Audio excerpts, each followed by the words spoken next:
Ойымды қалай өзгертсем болады, өзімнің ескі шаблонымды қалай жаңартам деген адамдарға осы видеоны түсіріп отырмын.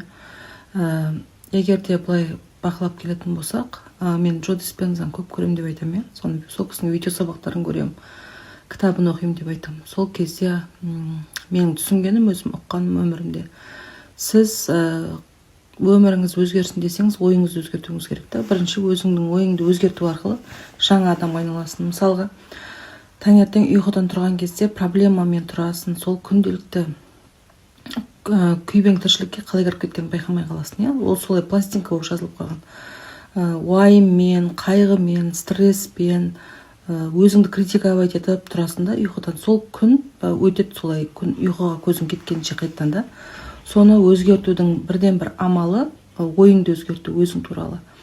Ол кісі былай айтады, Джо Диспенза: сен өзіңмен өзің сөйлескенде даже басқа адаммен де сөйлеспейсің дейді. Сен өзің досыңмен де олай сөйлесуге негізі батылың бармайтын еді дейді. Өйткені сен өзіңмен жестко сөйлесесің, өзіңе барынша агрессия көрсетесің, өзіңді жазалайсың, өзіңді қорлайсың дейді. Былайша айтқанда, сол үшін өзіңнің шаблоныңды бұзып, өзіңді басқаша ойлауға өткіз, басқаша әлемге қара, өзің туралы ойыңды өзің жақсарт дейді. Мысалға, сен өзіңге полный негативпен қарама, өткен кінәларың үшін кешірімдікпен қара, кешірімшілікпен қара өзіңе дейді.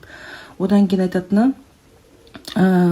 мысалға, сен өзің туралы өзің жақсы ойлай бастаған кезде, өзің қалаған адамға айнала бастаған кезде, сен жақсара бастаған кезде, түсінігің, ой-өрісің дами бастаған кезде, жан-жағың адамдар да саған сондай көзқараспен қарайтын болады.